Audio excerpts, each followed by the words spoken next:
हिंदी कक्षा 1 पाठ 13 की कविता बंदर गया खेत में भाग। बंदर गया खेत में भाग, चुटर मुटर तोड़ा साग, आग जलाकर चटर मटर साग पकाया खदर बदर, सापड़ सूपड़ खाया खूब पोछा मुंह उखाड़ कर दूब,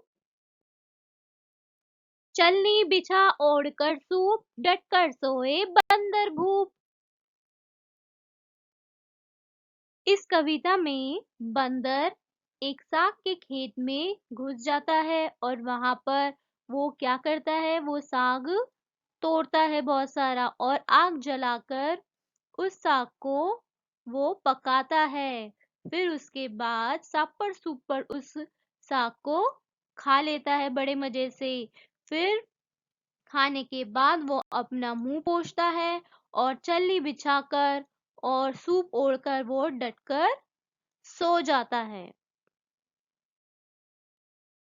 अब हम इसके कुछ प्रश्न करेंगे। पहला है, बंदर चलनी बिछाकर सूप ओढ़कर सो गया।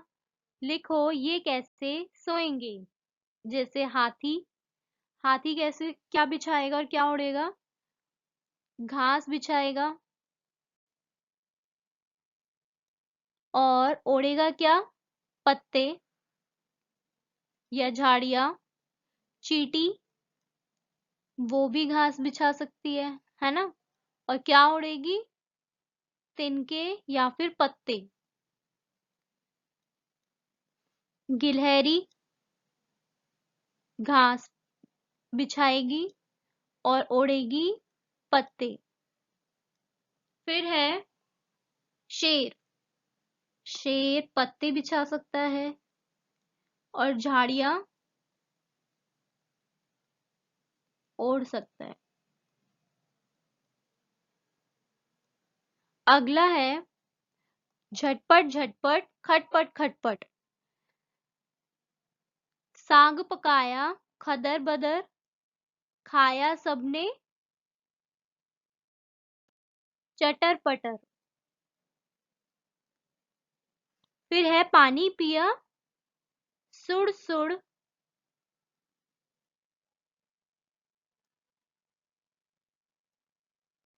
मारे खराटे खर खर। फिर गिरे पलंग से धड़ाम भड़ाम।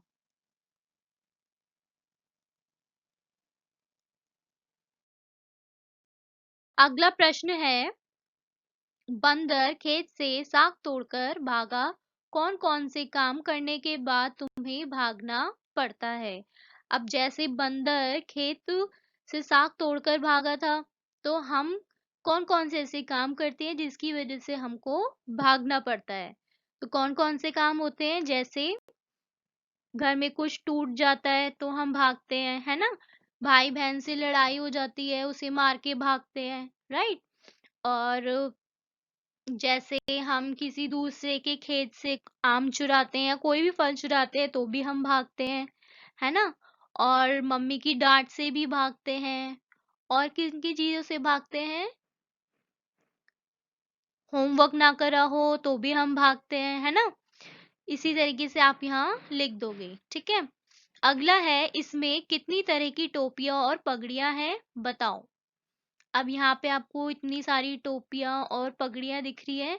अब हमें बताना है कितनी इसमें टोपियां है और कितनी पगड़ी है।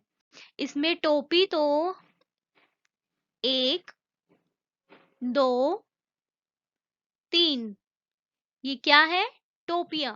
और बाकी जितनी भी है ये सारी क्या है? अलग अलग तरह की पगड़ियां हैं। यानी ये कितनी तरह की हो गई? 1, 2, 3, 4, 5, 6, 7, 8, 9। तो ये 9 तरह की पगड़ियां हैं और 3 तरह की टोपियां हैं। Please keep like, share and subscribe. Thank you.